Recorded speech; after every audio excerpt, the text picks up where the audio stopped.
Representing the 26 to 27 foot class in the center console category, the Seafox 266 Commander has an overall length of 26 feet, a beam of 9 feet 3 inches, and a max horsepower rating of 400. Built with offshore fishing as the priority, she has a draft of 16 inches, a dead rise of 20 degrees, a dry weight of 4,200 pounds, and a fuel capacity of 143 gallons. Now, let's hear more from our hosts, Dave East and Rick Riles.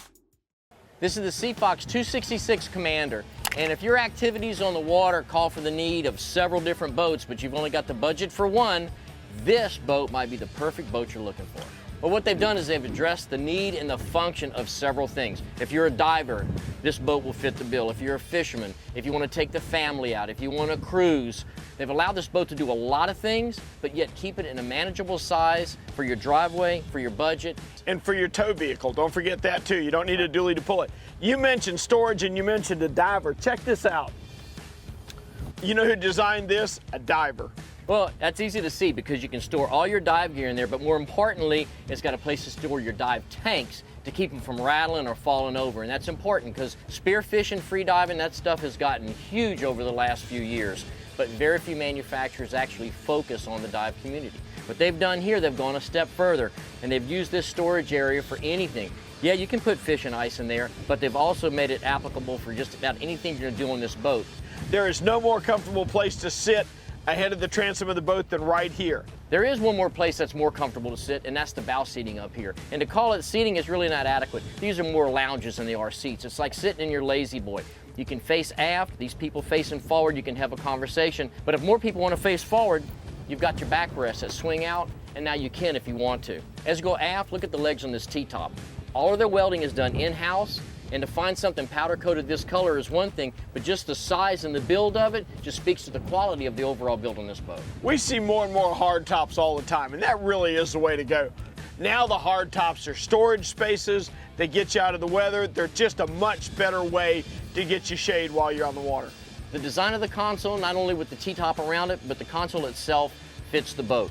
On my side, I've got built-in tackle storage. On your side, you've got a door that leads into a console with plenty of room for a potty. Full-size entrance, put stuff, big stuff in here, get in here yourself to get out of the weather if you have to. Comes back to a very well thought out console, great line of sight. I can see all the way past the bow very easily. Makes it so much easier to dock, makes it so much less dangerous when I'm throttling up and I've got that little blind spot. You are always able to see what's directly ahead of you. But you know what? I like this. I haven't seen this before. This comes straight from the automotive world. Doesn't that look like the center console on a really nice car? Well, it does, and it puts all your gauges where you can see them. Your switches are easy to get to. You still got plenty of room for your flush mount electronic. You've got your padded dash up here that you like for throwing your cell phone or throwing your fishing pliers and stuff like that. The design of the seat, it fits the design of the T-top. They've really done some things I like. They use a great big 4-inch down tube. They've eliminated the back legs, so it frees up a lot more room in your cockpit.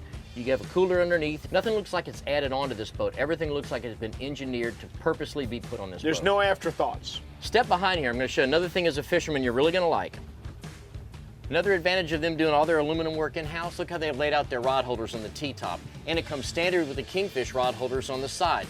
Great design. This is aluminum work that you just don't normally see. They do it in-house to match the boat. Anytime you do things in-house, everything, the whole boat speaks of the brand that it is. You understand what I'm saying? One of the things that really sets a boat apart in my eyes is the way they've done these jump seats. This is the first time I've seen jump seats like this in a big 26-foot center console. This makes a perfect transom door until you flip it up, then it's a jump seat. You've actually got two different functions in one in the same place. Another family feature they've added, they got a tow bit. You're gonna pull a water toy behind the boat. It's so much better to pull it from an elevated position than it tries to do it from a cleat or a stern eye. And if you're gonna fish out of the boat, here's your nice big oval live well that you like to see. Oh, I do. The bigger the better. And when the bait has got a long distance to swim and no corners to get trapped in, it lives a whole lot longer.